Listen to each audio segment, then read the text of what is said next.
My name's Carol, just a regular high school teacher with a love for old books and a quiet life. My world changed when I met David at the school fair. He was the main sponsor, the kind of guy who makes things happen without making a fuss about it. He had that quiet confidence and a smile that could light up the gloomiest day. It started with a thank you note I sent him for his generous contribution. He replied with invitation for coffee, saying it was the least he could do for the hard work we teachers were putting in. I remember walking into that coffee shop, my heart racing a bit, thinking, Carol, it's just coffee, not a moon landing. David was easy to talk to. We chatted about everything, from books to the best pizza in town. He had this way of making you feel like you were the only person in the room. Before we knew it, coffee turned into dinner, and dinners turned into weekends together. A few months in, he wanted me to meet his mother, Mrs. Winters. She's a bit old school, but she'll love you, he said. I was a bundle of nerves, wanting to make a good impression. I picked out my nicest dress and spent more time on my hair than I'd like to admit. The moment we walked into Mrs. Winters' living room, I felt her eyes on me like a hawk. So, you're the teacher David won't stop talking about, she said, her voice colder than I expected. I smiled, reached out for a handshake, but she just nodded, her eyes scanning me from head to toe. Dinner was an experience. Mrs. Winters had this way of talking where every compliment sounded like she was doing you a favor. That's an interesting dress, dear. Vintage shop? She said, her eyebrow raised just so. I felt my cheeks burn, but I managed a small thank you. It's one of my favorites. David squeezed my hand under the table, a silent hang in there, but the digs kept coming. A teacher, huh? Must be tough dealing with kids all day. Hope you don't bring that school discipline home. She chuckled, sipping her wine like it was the last one on earth. I really tried, to keep the conversation light, but it was like dancing on thin ice. David changed the topic, talked about his work, the weather, anything to steer away from the silent judgments being passed across the table. Fast forward a few months, and there I was, in a white dress, saying aita to the man who made it all worth it. The wedding was a blur of laughter, tears, and dancing. Mrs. Winters was there, of course, dressed to the nines and handing out opinions like candy. Lovely ceremony, though I'd have gone for real flowers. Not these. What are these, dear plastic? She said, eyeing the decorations. We moved into David's home soon after. It was a beautiful place, cozy and welcoming, except for the chill I felt whenever Mrs. Winters was around. David assured me it would get better, that she just needed time to get used to me. Moving into David's home felt like stepping into a new world, one where every corner held a memory of Mrs. Winters' reign. It wasn't long before I got introduced to her morning ritual, the infamous inspection. It started like clockwork every morning. The minute the clock struck 10, the front door would creak open, and in she'd walk like the queen of her castle. Mrs. Winters had this air about her, like she owned every inch of the place. Her first move was always to slip on those pristine white gloves, snapping them tight like she was about to perform surgery. "Morning, Carol dear," she'd say, her voice dripping with a sweetness that never reached her eyes. "Just here to help you keep the place up to David's standards." I'd force a smile, my hands clenching the dish towel a bit too tight. "Thanks, Mrs. Winters, but I've got it covered." She'd tut and shake her head, already walking towards the living room. "Nonsense, dear. You're new to this. It takes a keen eye to keep a house like this." And then it'd begin. She'd glide from room to room, that white handkerchief in her hand sweeping over every surface. It was like watching some twisted ballet, her movements precise, calculated. "You see here, dear," she'd say, holding up the handkerchief, now with a faint smudge of dust. "This is what I'm talking about. Can't have David living in a dustbin, can we?" I bit my tongue, the words, "It's not a dustbin," sitting at the tip, but I swallowed them down. David had asked me to play nice, and I was trying, really trying. The worst was the kitchen. That's my territory, I love cooking, always have. But she'd march in there like a general, inspecting the troops. "These pots aren't going to clean themselves, dear," she'd cluck, her fingers running over the rim of a saucepan I'd just washed. "It's clean, Mrs. Winters, I'd insist," my voice steady despite the storm inside. She'd hum, a sound that said, "I've heard better jokes." Well, we have different standards, I suppose. David's used to a certain way, you see. I'd nod, grinding my teeth so hard I was afraid I'd chip a tooth. It was the same every day. The living room, the bedrooms, even the bathrooms weren't spared. By the time she'd leave, I'd feel like a deflated balloon, all my energy sapped by her constant nitpicking. David would come home, all smiles and hugs, and I'd put on a brave face. "How was your day, love?" He'd ask, and I'd muster the brightest smile I could. "Oh, you know the usual." Mrs. Winters stopped by to give some helpful tips. I'd say, the word helpful taking all my acting skills to sound even remotely sincere. He'd frown, that wrinkle appearing between his brows. "I'll talk to her, Carol. She means, well, she just has her way, you know." I knew. Oh, how I knew. But what I didn't know was how long I could play this game, smiling through the inspections, biting back the words that screamed inside me. Saturday mornings should have been about lazy breakfasts and staying in pajamas till noon. But in our house, they were about one thing, the dreaded family dinner. It wasn't just any dinner. It was the weekly performance, with Mrs. Winters as the stern judge and me. Well, I was the hopeful contestant, always falling short. I'd be up at the crack of dawn, the kitchen my battlefield. Pots and pans clanged, the oven roared, and spices danced in the air. It was my attempt, week after week, to impress the unimpressible, Mrs. Winters. David, bless his heart, would stumble in half awake. "Need any help, love?" He'd ask, rubbing sleep from his eyes. I'd shoo him away with a spoon covered in sauce. "Go get ready. Your mom will be here any minute, and you know how she is about punctuality." He'd chuckle, a sound that held a mix of love and a hint of worry. "Yeah, if you're on time. You're late. That's her motto." The clock hadn't even struck 6 when we'd hear the sharp rap on the door. Showtime. Mrs. Winters and Mr. Winters would step in, him with his warm smile, her with her eyes already scanning for faults.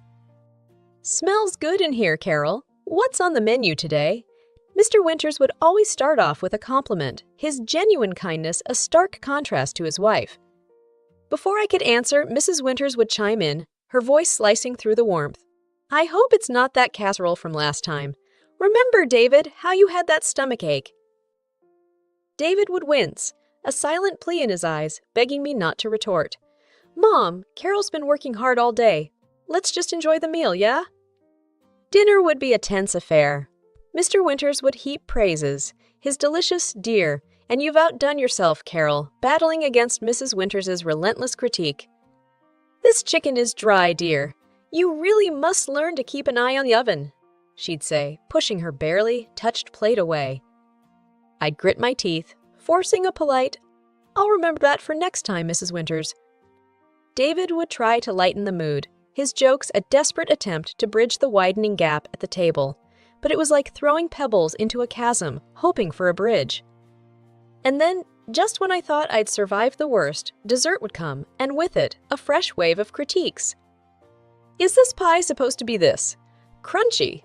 Mrs. Winters would ask, the word crunchy sounding more like catastrophics.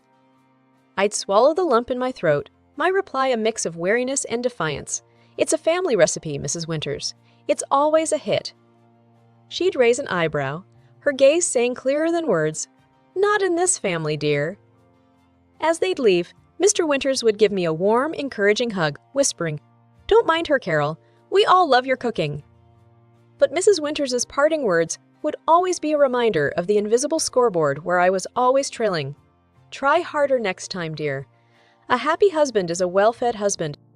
The door would close behind them, and I'd stand there, a mix of frustration and defeat simmering inside. David would wrap his arms around me, his silence a mix of apology and solidarity. "It's just one night a week, love. We'll get through this," he'd whisper, his words a lifebuoy in the stormy seas of Saturday dinners. The news of the pregnancy should have been a moment of pure joy, a new chapter for David and me. But amidst the excitement, a shadow lingered, the thought of Mrs. Winters's reaction. David was over the moon, grinning ear to ear. "We're going to be parents. Carol, can you believe it?" he'd say, wrapping me in a hug so tight it felt like nothing could go wrong. But the first time Mrs. Winters dropped by after hearing the news, the air was thick with tension. I braced myself for her words, hoping maybe, just maybe, this new life might soften her. "Well, I do hope you've read up on parenting, Carol. It's not all cooing and cuddling, you know, she started, her tone as sharp as ever. I bit back a sigh, a fake smile plastered on. We're thrilled, Mrs. Winters. And yes, we're reading a lot, getting ready for the baby. She sniffed, peering at me like she was assessing if I was up to the task. Well, make sure you follow the right books. Some of these modern ideas are just nonsense. David squeezed my hand under the table, a silent message of support. But as the weeks turned into months, the pressure didn't ease. Mrs. Winters's visits became a litany of advice and thinly veiled criticism. You're not eating enough greens, Carol. You want the baby to be healthy, don't you? She'd say, eyeing my plate like it was a crime scene. Or make sure you're not being too lazy. Exercise is important, but don't overdo it. You wouldn't want to harm the baby. It was a no-win situation. Do too little and I was careless. Do too much and I was reckless. The breaking point came one quiet afternoon. Mrs. Winters had just left. Her parting words, make sure the nursery is painted soon. You don't want the baby coming home to an unready house, ringing in my ears. David found me in the nursery, the paint samples scatter around, tears streaming down my face. Carol, what's wrong? Talk to me, love, he said, his voice laced with worry. I let it all out. The frustration, the hurt, the exhaustion. I can't do this anymore, David. It's like I'm walking on eggshells in my own home, your mother. It's just too much. David's face hardened, a rare sight. I'll talk to her, Carol. This ends now. You and the baby are my priority. And he did. That evening, I heard hushed, tense voices from the living room. I couldn't make out the words, but the tone was clear. David was setting boundaries, fighting for our little family. The next day, Mrs. Winters's visits stopped. No more morning inspections, no more veiled insults. It was a relief, yet the silence felt heavy, charged with unsaid words and unresolved tensions. David was quieter too, his smiles not reaching his eyes. She's my mom, Carol. It hurts, but you and the baby come first. Always? I held him close, the future uncertain but our resolve clear. We were a team, and we'd face whatever came next, together. 7 years flew by since Lily, our little bundle of joy, came into our world. David was a doting father, his love for Lily shining in his every action. My father-in-law, a gentle soul, adored his granddaughter, his face lighting up with every giggle and every new word Lily spoke. But there was a chill that never thawed, a coldness that lingered in the air whenever Mrs. Winters was around. She kept her distance from Lily, her words as sharp as ever.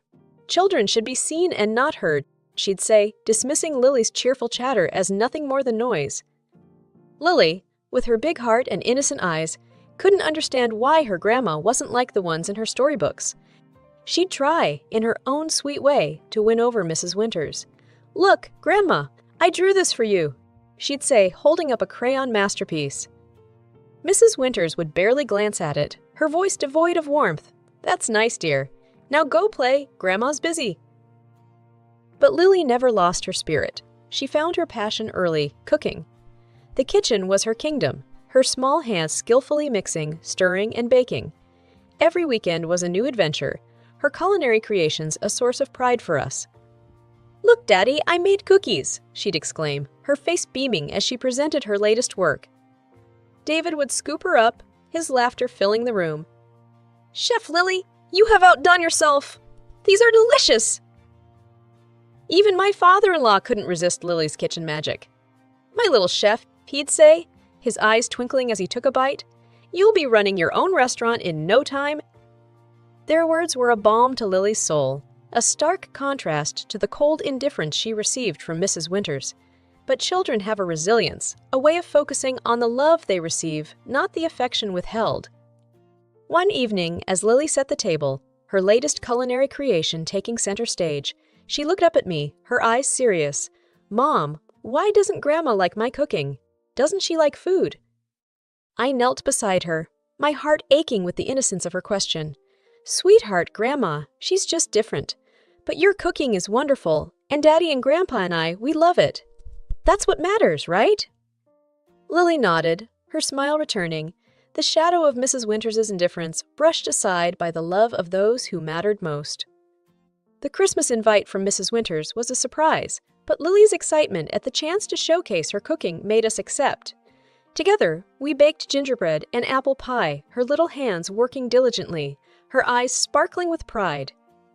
"Grandma and everyone are gonna love these, right, Mom?" she'd ask, her confidence as warm as the oven. "Absolutely, sweetheart," I'd reassure her, though a part of me dreaded the unpredictable tides of Mrs. Winters's approval. Arriving at the bustling house, we placed our dishes on the grand Christmas table, an array of colors and smells that promised a feast. Lily's face was a picture of joy and anticipation as we mingled, catching up with relatives we hadn't seen in ages. But as we settled at the table, ready to share the meal and the joy of the season, Lily's excitement turned to confusion, then distress. "Mom, where's our gingerbread and pie?" she whispered, her small voice trembling. I scanned the table, a sinking feeling in my stomach. Our dishes were missing. Mrs. Winters at the head of the table was holding court, her laughter ringing out clear and sharp. I approached her, my voice firm but polite. "Mrs. Winters, the dishes Lily and I brought, where are they?" Her laughter cut through the festive hum, cold and piercing. "Oh, those." "I tossed them out, dear. We can't risk serving just anything to our guests, can we?" The room fell silent, the air heavy with shock and disbelief. Lily's eyes filled with tears, her dream of sharing her love through her cooking dashed in an instant. "But I made them for everyone. I worked so hard," she managed to say, her voice a fragile whisper against the weight of her grandmother's harsh words. Mrs. Winters shrugged, her eyes void of any warmth. "Well, dear, not everything made with love is fit for the table. Better safe than sorry." That was the last straw. David, who had always been the bridge between his mother and our family, stood abruptly, his chair scraping against the floor loudly. "Mom, that's cruel. How could you?" he said, his voice steady, but loaded with an anger I had rarely seen in him. "Lily poured her heart into those dishes. She wanted to share something special, and you just threw it away like it was nothing." Mrs. Winters's smile faltered, her eyes widening in surprise. This was not the mild-mannered son she was used to. "David, I was just—" "No, Mom, you went too far. Disrespecting Carol is one thing, but hurting Lily, your own granddaughter, that's something I can't and won't forgive." He interrupted, his disappointment and anger clear and unwavering. The room was still, the festive air replaced by a tense silence. Mrs. Winters sat there, the impact of David's words hitting her. She had expected compliance, maybe a few whispered complaints, but not this. Not her usually gentle son standing up to her, defending his family with such resolve. The air was thick with tension as we left Mrs. Winters's house, the festive lights mocking us with their cheer. The sound of Lily's quiet sobs was louder than the Christmas carols that played in the background. David's hand was firm on my shoulder, a silent pillar of strength.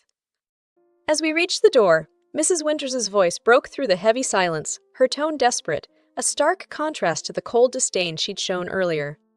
"Please don't go. I'm sorry," she stammered, her eyes wet with tears that seemed out of place on her stern face. David stopped, turning back to face his mother. The room held its breath. "Sorry. Now you're sorry." His voice was low, but it cut through the room, sharp and clear. "You humiliated your own granddaughter, Mom. You broke her heart. There's no sorry that can fix that." Mrs. Winters's sobs grew louder, her composure shattered, but it was too late. The damage was done, and the cracks too deep to mend. In the tense silence that followed, Mr. Winters stood up, his chair scraping against the floor. His voice, when he spoke, was calm, but it carried a weight that silenced the room. "I can't sit here and pretend this is okay, Martha." "Not this time." Without another word, he turned and walked away, his steps heavy with the burden of a decision long overdue. The room felt colder, the festive warmth snuffed out by a single act of unkindness. One by one, the guests stood up, their faces somber, their goodbyes muted and brief. The festive gathering was unraveling, the threads of family and friendship coming undone. As the last guest left, the door closing with a soft click, the magnitude of what had happened settled in the room. Mrs. Winters sat alone at the table, her sobs the only sound in the house that moments ago was filled with laughter and chatter. Outside, the cold air bit at our cheeks, a stark reminder of the warmth we'd left behind. David's arm was around Lily, her small body leaning into his for comfort. We walked in silence, the weight of the night pressing down on us. Back home, as we sat in the living room, the Christmas tree lights twinkling softly, a sense of peace settled over us. It was a fragile peace, one born from the chaos of the night, but it was ours. Lily, nestled between us, her tears dried, but the hurt still fresh in her eyes, looked up and whispered, "Are we okay, Mom, Dad?" David hugged her closer, a silent vow in his embrace. "We're more than okay, sweetheart. We're together, and that's all that matters." And in that moment, as we held each other, the trials of the night receded, leaving behind a simple truth. Family wasn't just about shared blood or shared names. It was about shared love, shared pain, and the shared resolve to stand together when the world seemed to crumble around us. The fallout from that chaotic Christmas dinner rippled through our family like a shockwave. The house felt different, quieter, the air still tinged with the remnants of that night's revelations. David was somber, his usual cheer dimmed by the events that had unfolded. "I'm sorry, Carol," he said one evening as we sat in the living room, the only sound the ticking of the clock. "I should have stood up for you and Lily sooner. I let it go on for too long." I reached for his hand, feeling the roughness of his palm against mine. "You did what you thought was best, David. We both did. But now we know better. We move forward together." He nodded, the lines on his face softening. But the true shock came the next day when Mr. Winters showed up at our doorstep, his eyes weary, a deep frown creasing his forehead. "Can I come in?" he asked, his voice barely above a whisper. David opened the door wider, concern etched on his face. "Of course, Dad. Is everything okay?" Mr. Winters took a seat, his hands clasped tightly in front of him. "I've been doing a lot of thinking since Christmas," he started, his voice trailing off. We waited, the tension thick in the air. Finally, he looked up, his eyes meeting ours. "I can't believe Martha could be so cruel, so heartless to her own granddaughter. I never imagined she could go that far." David shifted in his seat, the weight of his father's words heavy on his shoulders. "Dad, Mr. Winters raised a hand, stopping him mid-sentence. "No, David, I should have seen it, should have done something sooner. But I didn't, and now I'm thinking about a divorce." The word hung in the air, heavy and unexpected. Divorce wasn't a word thrown around lightly in our family, and coming from Mr. Winters, it was a bombshell. "Divorce!" David echoed, disbelief coloring his tone. Mr. Winters nodded, a resolute look on his face. "I can't be with someone who shows such cruelty, not just to Carol and Lily, but to her own family. I've turned a blind eye for too long, hoping things would change. But after what happened at Christmas, I can't ignore it anymore." We sat in silence, each lost in our thoughts. The decision was monumental, not just for Mr. Winters, but for all of us. It was a line in the sand, a declaration that enough was enough. "Whatever you decide, Dad, we're here for you," David said, his voice firm. "You've always been there for us, and that won't change." Mr. Winters smiled, a weary, sad smile. "Thank you, son. That means more than you know." In the days that followed, our family found a new rhythm, a new way of being. The shadows of the past lingered, but so did the promise of a fresh start, a chance to build something stronger and more resilient from the broken pieces. Lily's laughter returned, filling the house with a warmth that pushed back the darkness. And as we sat together, the three of us with Mr. Winters now a more frequent visitor, I realized that family wasn't about tolerating the intolerable. It was about standing up for each other, about choosing love and respect over blood and tradition. In the quiet moments, when the night wrapped the world in its embrace, I'd look at my little family and know that, despite the storms we'd weathered, we were stronger together. And no amount of cruelty or coldness could ever change that.